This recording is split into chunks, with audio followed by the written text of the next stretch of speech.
Halo sahabat Raas TV2, bagaimana kabar Anda semuanya? Semoga sehat selalu, panjang umur, dan dilancarkan rezekinya. Amin. Assalamualaikum warahmatullahi taala wabarakatuh. Berjumpa kembali dengan saya Mas Ompong di Raas TV2 yang mereaction video-video tentang legenda, misteri, sejarah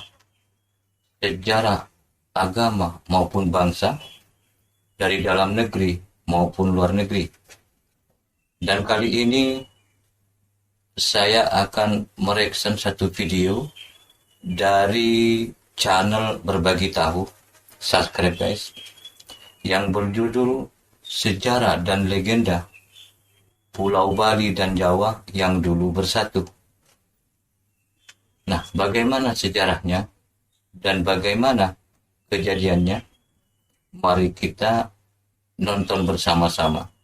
Mari kita mulai.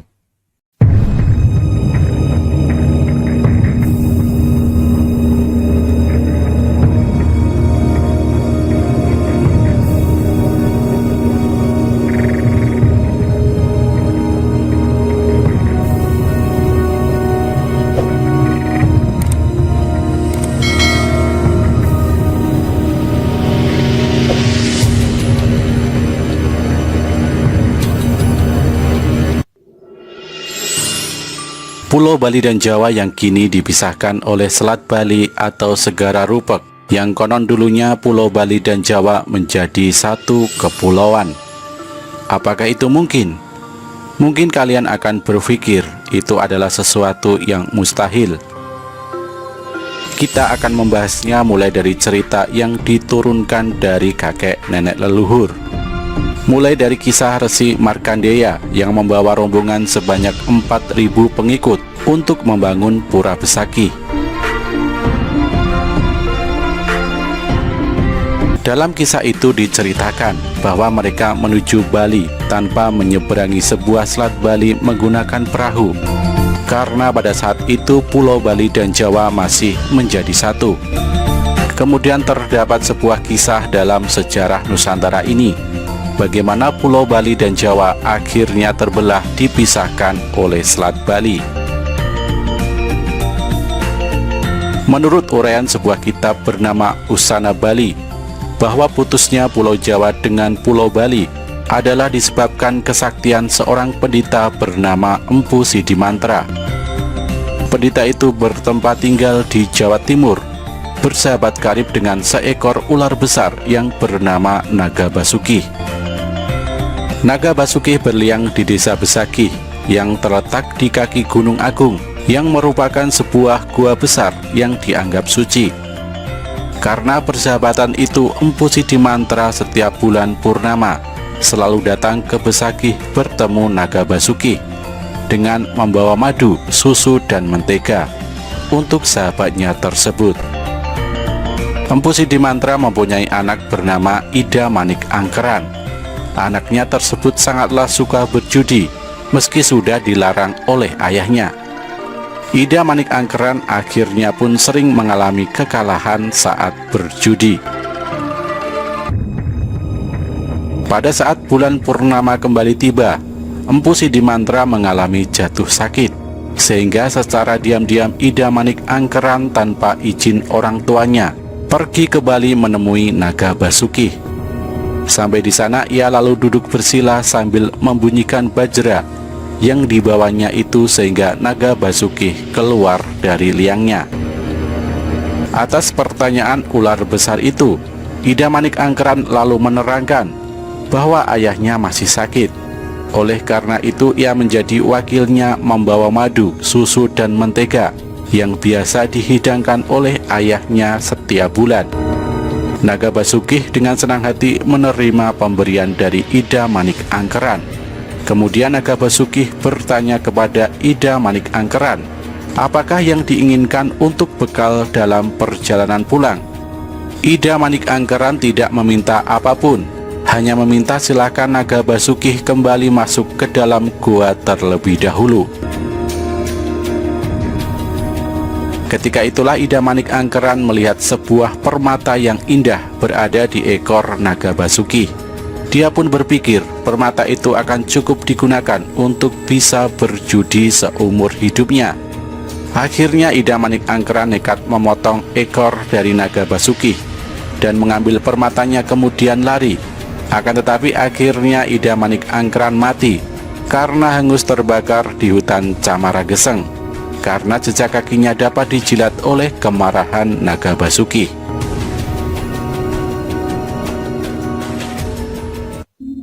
Empu Sidimantra yang khawatir anaknya berhari-hari tidak pulang tanpa ada kabar, akhirnya pun pergi mencarinya.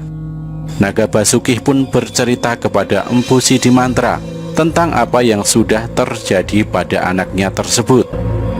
Naga Basuki pun mengatakan bahwa anaknya bisa hidup kembali, akan tetapi harus mengabdi di Pura Besakih sebagai abdi pura pemangku dan tinggal selamanya di Bali.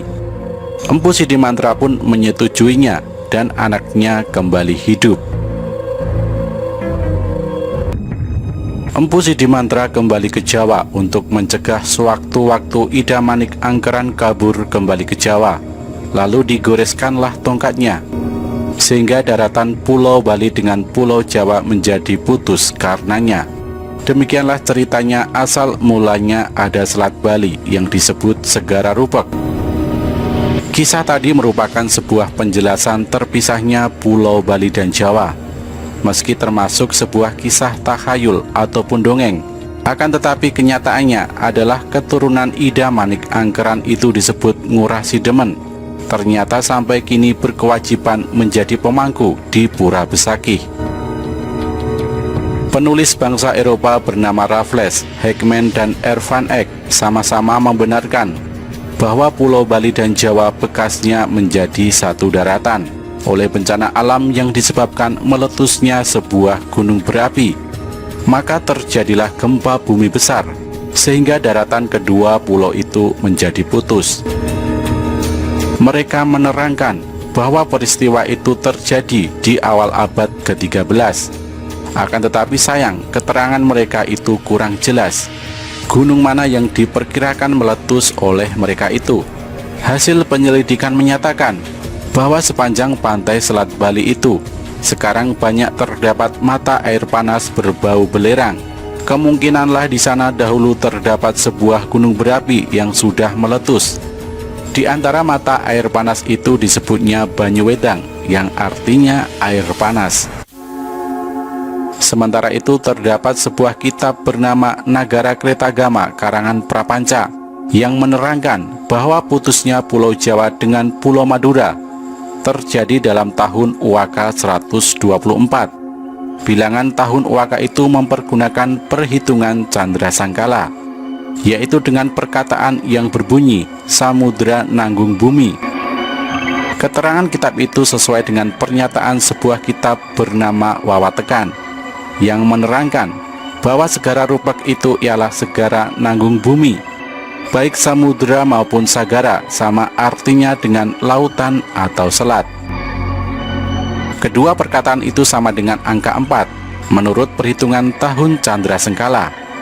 Perkataan nanggung sama dengan angka 2, sedang perkataan bumi sama dengan angka 1. Oleh karena caranya menghitung angka-angka itu harus berbalik, maka terjadilah bilangan tahun Uwaka 124 atau tahun Masehi 202. Meskipun kitab-kitab itu sudah menerangkan demikian, namun pernyataan itu tiada dapat dipakai pegangan yang kuat untuk menentukan putusnya Pulau Bali dengan Pulau Jawa yang terjadi semasa itu.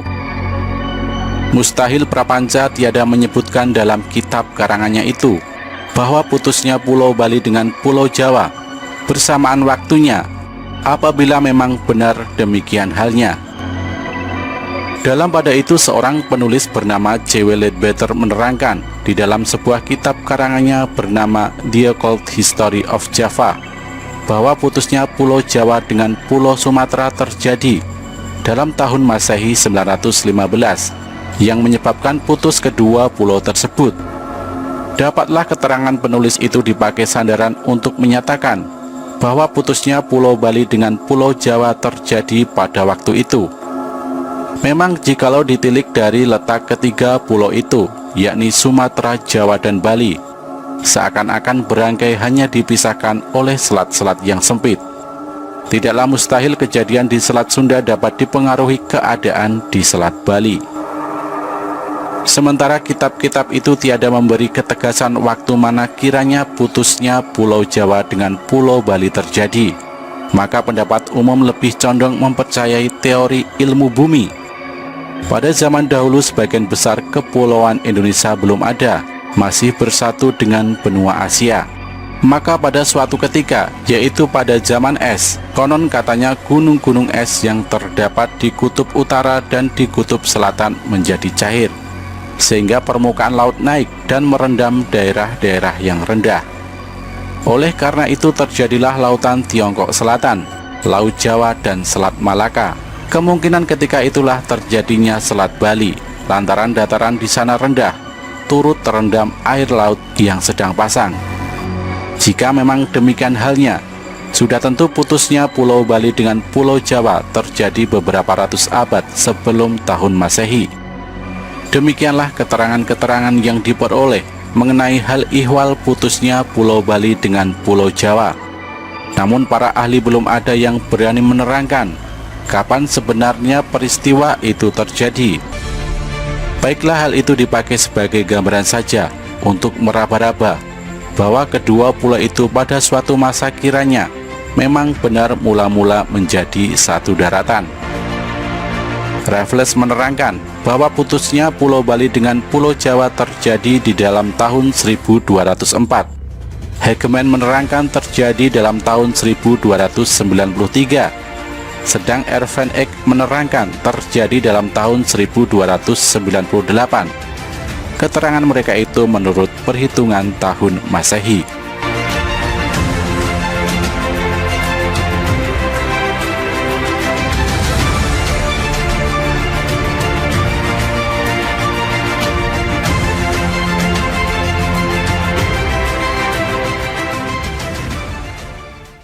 Kita sudah selesai menonton satu video dari channel Berbagi Tahu, subscribe guys, yang berjudul Sejarah dan Legenda Pulau Bali dan Jawa yang dulu menjadi satu.